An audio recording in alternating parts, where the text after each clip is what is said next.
Hey guys, welcome to Rosie's Dessert Spot. Today we'll be making our Halloween cake, a 3D brain. So this is really fun and really easy to do. You're going to need a half sphere mold, and I've just oiled it down with some canola spray oil. Add in a little bit of flour, toss it all around to make sure it's nicely coated, and then pour in your favorite cake batter. I've got it sitting in a 5-inch cake tin, and that way it just holds it up straight for me. And when it's all full, take some aluminium foil and just kind of close it along the sides. Pop it into the oven to bake for a good 50 minutes at 180 degrees Celsius. And then do the same for a square tin cake that is the same diameter as your half sphere. So my half sphere was a 7-inch round, so I'm using a 7-inch square tin. Do the same thing, cover it with aluminium foil, and then pop it into the oven. The foil just helps it to cook more evenly and rise evenly as well. When it's all nice and cooked, use the cake tin as a guide for your blade so that when you cut across, it's a completely straight cut. Turn it over and then let it rest covered in Glad wrap. I like to leave my cakes in the fridge overnight before cutting, so the next day I'm going to cut this in half. Just rotating my turntable to help keep my knife straight, and then I make one incision straight down the middle. In between these two half spheres, or quarter spheres now technically, I'm going to add my square cake. Cut it across so it's at the same height as the quarter spheres, and then using the side cakes as a guide, cut down to shape that square into that same dome-like structure. Tidy it up if you've got any areas that are still a little bit too elevated, and then separate that center cake right through the middle so that it matches up to your quarter spheres. Once the cakes have been divided, fill it with your favorite frosting. I've chosen dark chocolate ganache for this, or you could also use buttercream. That would also be really staple for this style of cake. Send that frosting out to the edge, and then place all 3 remaining cake slices over the top and create a crumb coat with your ganache. If you prefer, you can use buttercream on the outside as well. Just make sure that it's a crusting style buttercream like an all butter American buttercream. And I'll have those recipes linked for you in the eye icon up top for the ganache and the buttercream.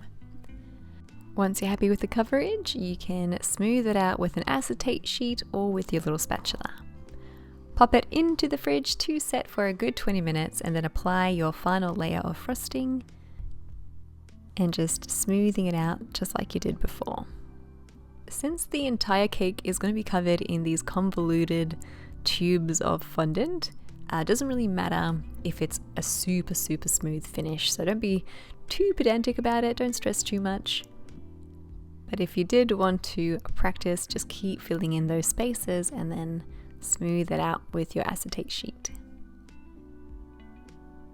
From here, back into the fridge she goes to set for a good half an hour if you can. The firmer the ganache is, the easier it is to cover with fondant. Into the fridge she goes, and then I'm going to roll out my fondant. I've chosen like a pinky, almost skin tone color for the fondant, and I did this by adding a red and orange gel food color. From here, you want to roll it out to a good 3 millimeters in thickness. Because my cake is rectangular, I'm going to make sure that it's a longer piece of fondant. Rather than circular, it's rectangular as well. You can brush it on with a little bit of water, or you can add vegetable shortening as I have, just to help stick the fondant to the cake. Massage the fondant onto your ganache, undoing the pleats as you do so. As it starts to bunch up really tightly at the base, I like to lift the fondant and start massaging it. This way I find that it reduces the amount of pleating that the fondant does. You can use a smoother just to make sure it's all attached at the base, and then take a sharp knife or a little spatula and cut it up against the side of the cake. Knead this excess fondant here back to softness, and then store it in an airtight container for a future project. Making sure that's all attached at the base, taking that smoother again, and then going across the cake. For the little brain segments, I've taken the same color of fondant, rolling it to a log that's about a centimeter or so in diameter, nice and long, and sticking it to my cake with some water. You want to keep bending that fondant, convoluting it over itself, but not in a pattern that is too repetitive. So you go across to the side, make a little piece longer, a little piece shorter, try to make it as random as you can. And I've made sure to stick half of it on one side, half of it on the other side, and you want a very clear dividing line between the left hemisphere and the right hemisphere. I achieved this later on by sort of pushing them away from each other as I kind of lost track of the midline. Keep this pattern going all the way across the cake. And again, being mindful that it's symmetrically on one side and the other. So you can see here, I start kind of peeling them away from each other so we have an empty space right in the middle. From here, what you can do is then make some piping gel, or if you've got piping gel at home that you can buy in store somewhere, that's good too. I colored mine with red and black gel food color. This is for the middle, the bloody section, and then I created a second batch with a lighter color just to give it a really sheeny, gooey kind of texture. I feel it makes it look a little bit more realistic this way. Take a large brush and go all over the surface. If you are making yours at home, it probably is a good idea to let it cool off a little bit before going onto the fondant. Otherwise the fondant will disintegrate and you won't be able to see those convoluted sections so clearly anymore. With the darker color, I've reserved it just for those real deep indents. It's going to highlight where the two hemispheres separate right down the center. And I'm taking my brush, loading it up with that piping gel and then twisting it so that it kind of unloads it into those spaces.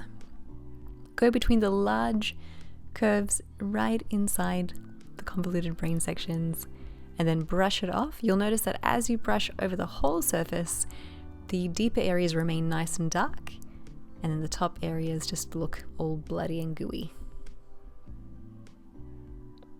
If you have too much, you can just remove it with your brush and then clean your brush off into a paper towel. If you're enjoying these tutorials, feel free to subscribe. We do upload a new cake decorating video every week.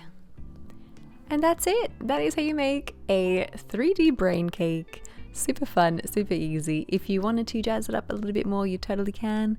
I've added little fondant spiders and I'll show you how to make those in the next video. And if you guys do create this, I would absolutely love to see it. Please send your photos my way, #Rosie'sDessertSpot, or even via email so I can check them out. Thank you so much for spending your time with me today. I will catch you again in the next one. Bye for now.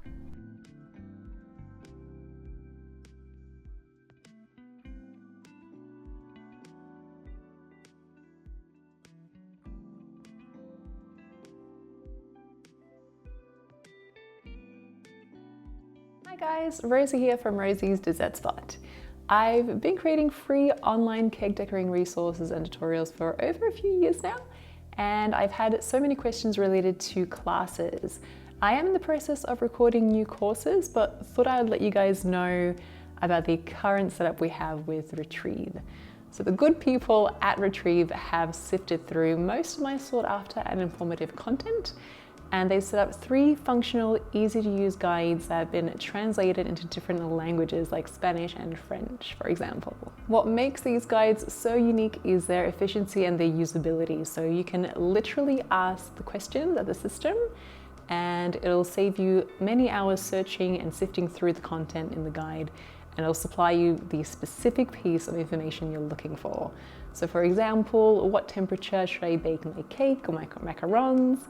And then it'll literally sift through it all, find it, and give you the exact answer within seconds. We've organized 3 different classifications for the guides, so each with their own unique purpose.